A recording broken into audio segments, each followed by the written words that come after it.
Indore compel 13 जुलाई। प्राचीन धरोहर का ग्राम कंपेल जो कि आज अपनी पहचान खोकर समस्याग्रस्त है।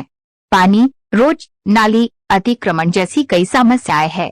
कंपेल की बीजेपी कार्यकर्ता अनिल पटेल जो कि कंपेल को स्मार्ट विलेज बनाने का सपना संजोए है, यहाँ की समस्या से अवगत करा रहे हैं। इंदौर से डी लाइव न्यूज जिला संवाददाता जीवन चौहान की रिपोर्ट। मैं ग्राम निवासी अनिल पटेल।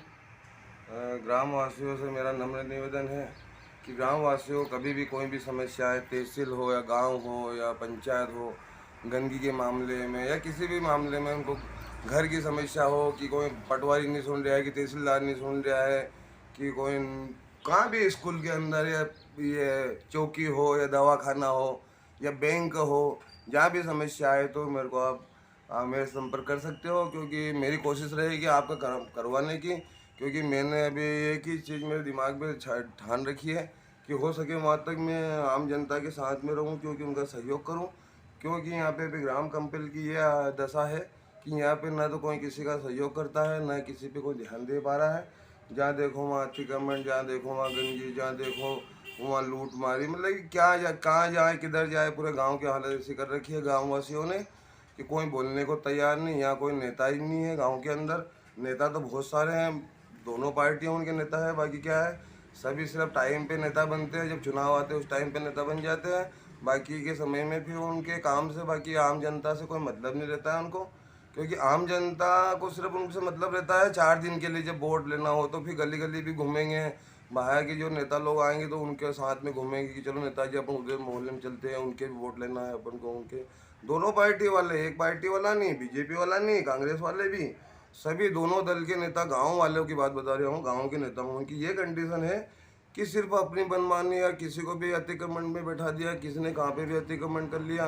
क्या बताओ, तालाब की पाल देख लो या तालाब देख लो या स्टाफ डैम देख लो या फिर ये दरवाज़ा देख लो, या फिर गाँव के बाहर जो मेन रोड गई है पेट की तरफ जो डबल चौकी जाती है वहाँ देख लो। वो जो रोड बने वो PWD वाले ने तो उसने भी क्या मतलब दबाव में आके बना दिया रोड।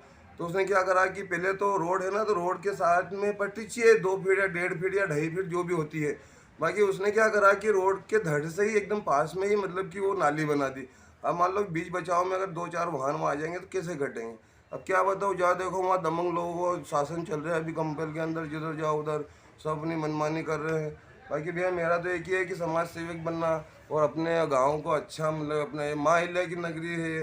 बाकी क्या बताएं आपको, वहाँ माँ अहिल्या की नगरी है, वहाँ मंदिर बनाया, उनके मूर्ति लगी है मेन चौराहे पे। बाकी कंडीशन आपको क्या बताऊँ, कंडीशन ये है सबसे बड़ी कि कचरा ही कचरा, जो फल फ्रूट बेचते हैं वही कचरा वहाँ डालते हैं। कोई दुकान वाला है तो वो उसकी गंदगी वहीं पे डाल जाएगा। अरे अब क्या बताऊँ, जहाँ देखो उधर गंदगी गंदगी, कोई नेता है, कोई शासन है, प्रशासन कोई ध्यान नहीं देता है। अभी एक दिन में वैक्सीन लगाने के लिए वहाँ पे गया तो इतनी सारी भीड़ लेडीज होन की और जेंट्स होन की कि लेडीज़ को धक्का मुक्की करके लोगों ने गिरा ही दिया। मैं वहाँ पे फिर गया चौकी प्रभारी के पास, मन की भैया साहब ये वहाँ पे धक्का मुक्की हो रहे हैं तो आप चलो। तो वो थोड़ा पे आप नहीं चलो, मतलब आपके किसी जवान को पहुँचा दो तो वहाँ पे उसको व्यवस्थित लगवा देगा सभी को। तो साहब मेरे को क्या बोलते हैं, अरे बोला आप हो तो सही। तो फिर मेरे को भी साहब को बोलना पड़ा कि साहब मेरे को वर्दी थोड़ी है क्या मेरे पास, अगर मेरे पास वर्दी रहती ना तो मैं शायद लाइन में सभी को लगा देता। फिर वो तो उस दिन की तो बात हो गई। फिर दूसरे दिन देखो परसों नर्सरी के रोज अभी कल ही मेरे को मालूम पड़ा कि वहाँ पे वैक्सीन की जगह पे झगड़े झाटे हो गए। तो मैंने पटवारी जी को बोला और उसके बाद में क्या बोलते हैं पंचायत वालों को भी बोला, उसके बाद में तो डॉक्टर को भी बोला, यहाँ पे जो डॉक्टर है जो सरकारी दवाखाने में उसको भी बोला, चौकी प्रभारी को बोला। बाकी मेरे कहने के बावजूद भी कोई वहाँ पे नहीं गया और परसों या कल या शायद कल की बात है झगड़ा हो गया वहाँ पे। तो कोई किसी भी चीज़ में ध्यान नहीं दे रहा है, सब अपने मतलब के अपने स्वार्थ के लिए जी रहे हैं। क्या पता है सिर्फ स्वार्थ ही जीवन है क्या। अरे परोपकारी बनो, दूसरों पे उपकार करोगे तो अपना अच्छा होगा, दूसरों का गलत करोगे अच्छा कभी भी नहीं होएगा। और गांव की क्या हालत बता दो, तालाब की कंडीशन, तालाब में गंदगी का ढेर है, पानी नहीं है, गंदगी है वहाँ पे। स्टाफ डैम देखो, स्टाफ डैम के अंदर क्या कंडीशन कि सब कमरे निकाल दिए और गंदगी के अलावा कुछ नहीं है। यहाँ पे पानी की समस्या ग्राम कंपेल के अंदर 6 महीने हो गए करीबन, आम जनता बेचारी कहाँ से ला रही है, क्या कर रही है, किसको बताए वो। यहाँ ना तो कोई सरपंच सुनता है, ना भाई जो वार्ड भाई जो अपने क्या बोलते हैं उनको, ये पंच बोलते हैं, और ना ही कोई सरपंच बोलता है, ना ही मंत्री ध्यान देता है। और मंत्री कौन, गांव का जो मंत्री है अपने, जो सरपंच के नीचे मंत्री रहता है, वो जो भी पंचायत का मंत्री, कोई ध्यान नहीं देता। अब क्या बताऊँ, 50 सालों के अंदर कंपेल की क्या, जब से अपने आज़ादी मिली देश को, कंपेल को आज़ादी आज तक भी नहीं मिली है। कंपेल आज भी गुलामी के जंजीरों में, गाँव वालों की गुलामी के जंजीरों में जकड़ा हुआ पड़ा है। बस आगे तो बहुत बोलने के लिए है, बाकी मेरी एक ही इच्छा है कि मैं आपसे नम्र निवेदन है कि अपने गांव की सेवा के लिए, अपने देश की सेवा के लिए अगर अपना बलिदान भी देना पड़े तो देने में कोई दिक्कत नहीं है। और मैं आपसे एक और बात बताना चाहता हूँ, मेरे भैया, मेरे दादा, आप जो भी हो, मैंने सबसे बड़ा काम अभी ये किया है, मेरे को पब्लिक से दुश्मनी नहीं है, मेरे को किसी का अतिक्रमण नहीं तोड़वाना। बाकी मेरा मतलब है कि अगर कंपेल को अपन मॉडल बनवा देंगे, यहाँ पे बहुत सारी उन्नति होगी, पंचायत की बहुत सारी दुकानें लग जाएगी और पंचायत को बहुत कमाई आएगी, अपना गांव रोशन लगेगा।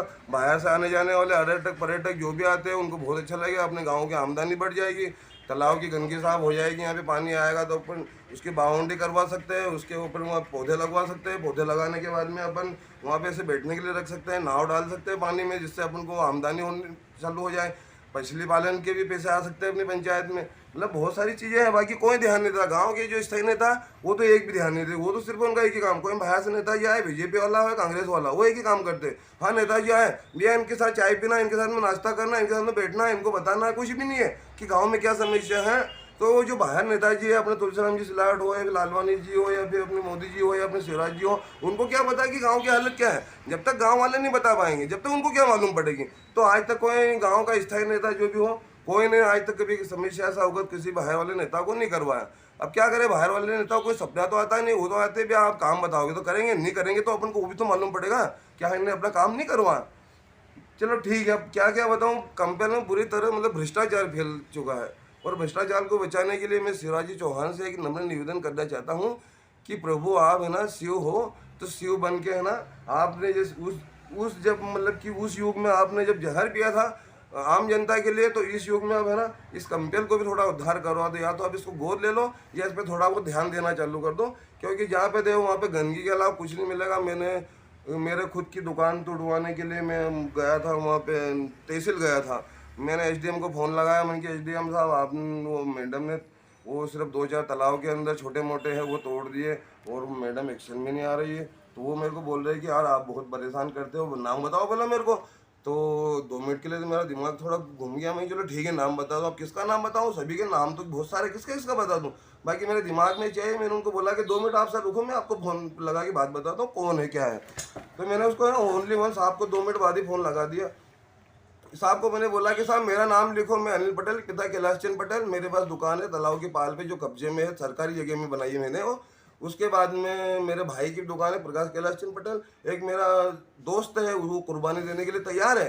कुर्बानी कौन सी कुर्बानी, अपन को कोई जान थोड़ी देना है, अपने गाँव को बचाने के लिए अगर कुछ करना पड़ रहा है तो क्या दिक्कत आ रही है अपन को। अपन कोई जान थोड़ी मांग रहा है, कोई अपने घर से जमीन थोड़ी मांग रहा है, अपना मकान में हिस्सा थोड़ी मांग रहा है। जो अपन ने रोकी है वही मांग रहे हैं ना, तो कौन मांग रहा है, सरकार को देना है अपन को। तो क्योंकि सरकार सभी को बैठा देगी, गांव में बहुत सारे लोगों को, यहाँ अपना बहुत अच्छा हो जाएगा। अब क्या क्या बताऊँ, करने के लिए दिमाग में तो बहुत सारा है, करना भी है। बाकी अगर जनता का सहयोग मिल जाए तो अपन सब कर लेंगे, मैं अकेला तो कुछ भी नहीं कर पाऊंगा, क्योंकि जन सहयोग ही सबसे बड़ा जनादेश जिसके पास है वो सब कर सकता है। तो मैं कोई सरपंच भी नहीं बनना चाहता हूँ, मैं कोई मुख्यमंत्री भी नहीं बनना चाहता हूँ। बाकी मेरी सबसे बड़ी एक इच्छा है कि अपने गांव में उन्नति का काम होना चाहिए। हम मतलब कि अपन कोई भी, आप जो भी हो, अपन क्या करते हैं, सुबह उठते हैं, खेत वाला खेत पे जाता है, दुकान वाला दुकान पे जाता है, नौकरी वाला नौकरी पे जाता है, सब अपने अपने काम करते हैं ना। तो गाँव के लिए भी थोड़ा सोच लो, गाँव की क्या हालत है, कहाँ जाओगे, गंदगी का ढेर, जहाँ जाओगे वहाँ गंदगी का ढेर। पानी की समस्या सालों से जूझ रही है कंपेल, सालों से, आज से नहीं है, कोई व्यवस्था नहीं है।